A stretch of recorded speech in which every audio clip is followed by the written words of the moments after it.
welcome to my YouTube channel. So in this video, we're going to be talking about a really important topic that I feel every potential homeowner, or if you're a homeowner out there, needs to know. You know, you have to know this information. It's imperative to know.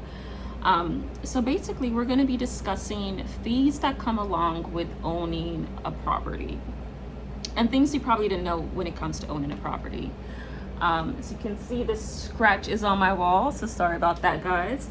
But yes, when it comes down to owning a property, you are going to have some certain fees that you have to address.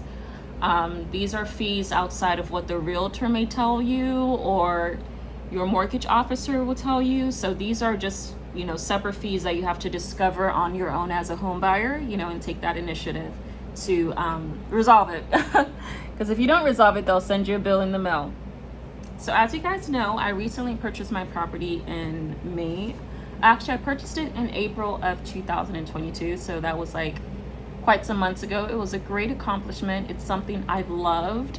Literally the year prior to last year, I was feeling so miserable and having like panic attacks and getting so worked up and having terrible anxiety over not accomplishing that home buying process, because I was going through the process last year. And when I tell you guys I really wanted to be a homeowner at 25, I was like, oh my God, I am going to do everything I can. I am going to make sure I don't spend. I am going to report all of my earnings to my I'm going to report all of my earnings to my mortgage broker so they understand that, okay, I'm a working person. I don't splurge, you know, and spend all my money.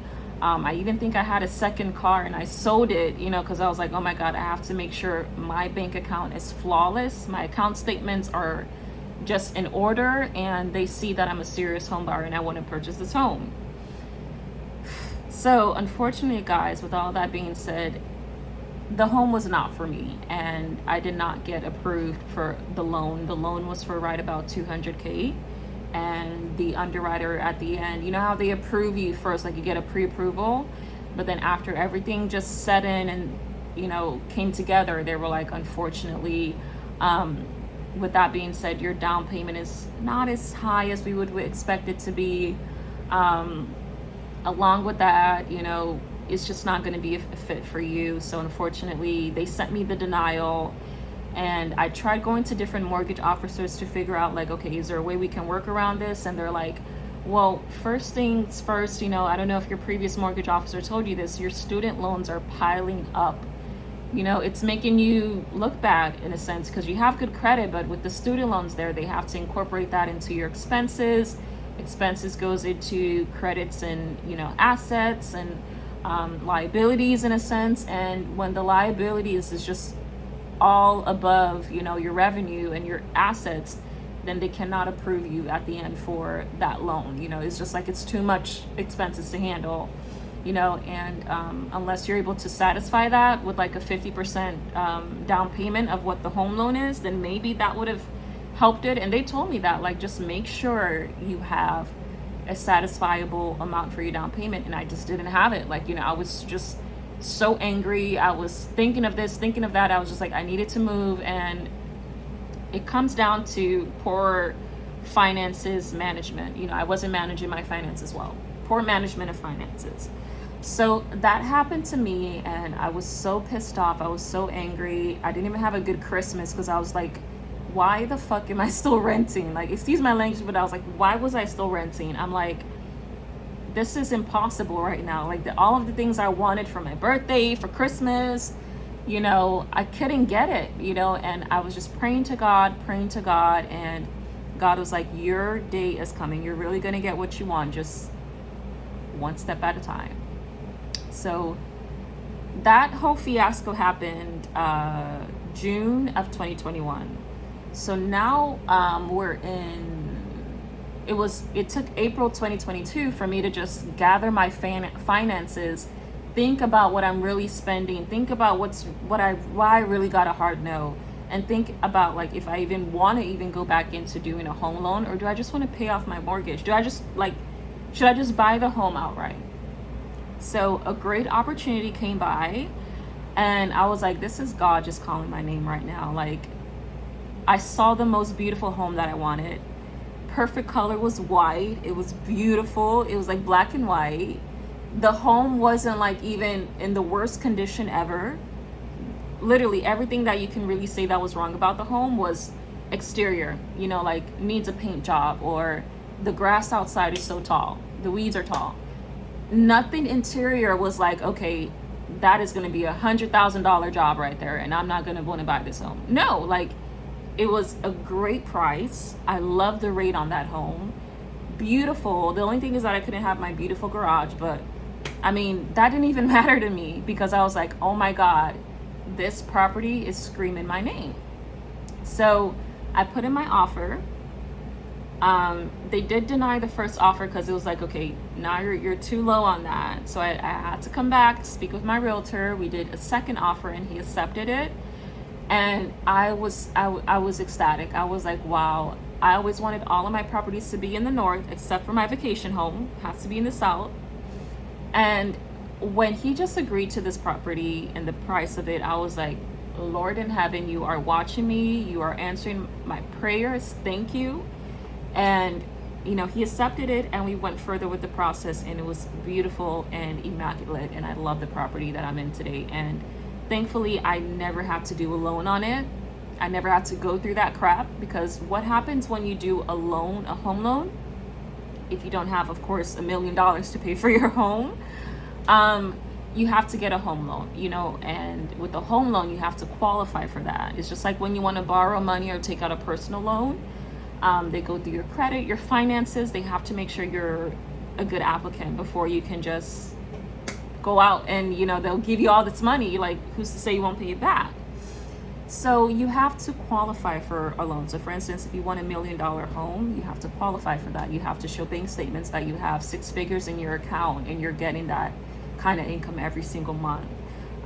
If you're not getting that kind of income every month, then it's like they cannot approve you for that amount of loan you want. They'll probably show you a home that's on the lesser side amount that you can probably afford, but if you're buying a home, you probably already done your research. You probably already know this, so I'm not going to go all into that. You just know that a home loan is not an option that is just free for you to get. You do have to qualify for that, and it's harder to qualify. So the option I went with is just buying the home outright, because I really, really, really, really wanted that home. And I know, like, I'm not going to feel good as the age I'm in to not own a home, to not have any kind of asset or investment in my name. I was going to feel like a really, really dumb girl, and I never want to feel dumb like that, So thankfully, it was just God calling my name, like, you have to get this property. So I didn't want to spend all of the money. I didn't want to purchase it outright. And the realtor was also saying, like, this home is like just a really good catch, like I wouldn't even want to accrue interest on this loan and go ahead and try to apply for a loan for something so affordable, like this. I think it was like right about $100K for the home, the property, 4 beds and 2 baths. You can't beat that, and I have this nice backyard, the only thing is I don't have a garage. But when you see a great deal like that, you catch it, because with the home buying market, someone can come right up and take that offer from you. So you have to be vigilant. You have to be quick to take the initiative to just know what's a good deal and know when to get out. So this was definitely a steal. I took it and I love the property. Till today, I smile just talking about it, because I'm like, what a blessing, what a big deal. Like, coming from where I come from, I'm like, I come from Africa. I come from a jungle in Africa. Like, we don't hardly even have lights at time. I can't even like read a book at night, and here I am purchasing a property, and hard work pays off. So the moral of this story is, definitely work hard.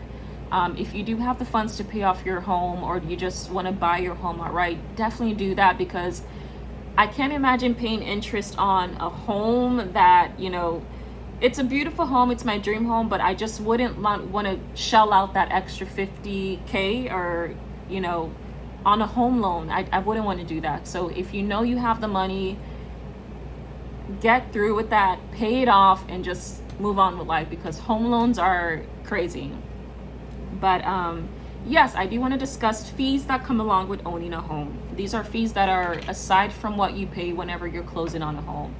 So for instance, when you are closing on a home, you're going to have fees of, let's say, maybe a tax reduction fee or something like that, or you're going to have just different fees, but your taxes will not necessarily be included on it. You will get billed separately for that, like your property taxes, your school taxes, utilities. These things are separately billed and paid to a different company. So we're going to discuss one of them. I'm trying to hide out my address here. So here we see this is a utility bill, and you're going to have, of course, bills from that company coming to you just to, let you know, hey, this is your monthly bill. Now, to break it down to you, you may not be occupying the home. You may not necessarily be living there every day, but in order to initiate any kind of water services or utility or even lights, they have to bill you for that, and you still have to initiate that, account fees. So whenever you do need the lights and you do need the water, it's an easy setup, and it's good there, and they'll just bill you according to your meter. Everything goes by a meter, of course. So yes, utility bills are definitely separate. That's another fee that I didn't know. I thought, whenever you do own a home, occupying the home, you're going to pay your light bill, you're going to pay your water bill, but the initial setup fee is just always going to be there whether you're living there or not. So keep that in mind. Second bill we're going to discuss is your school taxes. So I have school property taxes that need to be paid. And this is just something I didn't know. As a first-time home buyer, this is what you need to get acclimated to understanding. You're going to have bills, and it's a property, anything you own, it's going to accrue a fee, just like when you rent. But even with the house, it's different, because you may own the home, which is great, but you're still going to have fees that support the ownership of the property and all of that. So I'm going to give you guys a quick glance of my school property taxes, as you guys can see, and mine is currently going for $80. So they gave me a discount, so it's great, it's amazing, and you just have to really, really understand the housing market, the fees that come along with it. Because if you're a new home buyer, it's going to come as a surprise, but that is what it is. But if this is your second property, then of course you don't even need to watch this video. Like, it's obvious, this is a normal fee. So, but yeah, you are going to have different fees that come along with it. Of course, owning a home is not easy. It's not like you're renting. When you're renting, you have a landlord. But when you own a home, you are your own landlord, essentially. So you have to take that responsibility, initiative, and take care of your property as accordingly to avoid any violations. Because yes, you can definitely get a violation for not cutting your grass, for probably having a broken window. Inspectors come around all the time and inspect homes.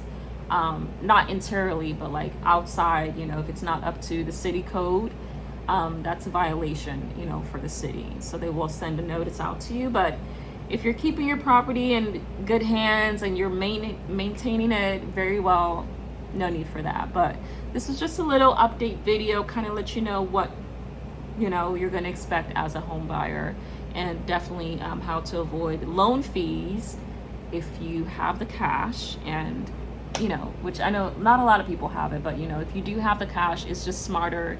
It's a better investment for you to just not, pay more fees. Who wants to pay more fees? So let me know what you guys think about this video. Let me know what you guys think. Thank you guys so much for tuning in. And let me know what your comments are. Like, who's a home buyer out there? Like, what kind of stresses did you have when you first started owning your home and paying bills? Like, what was the most surprising thing you've ever encountered? Let me know, and thank you guys for tuning in.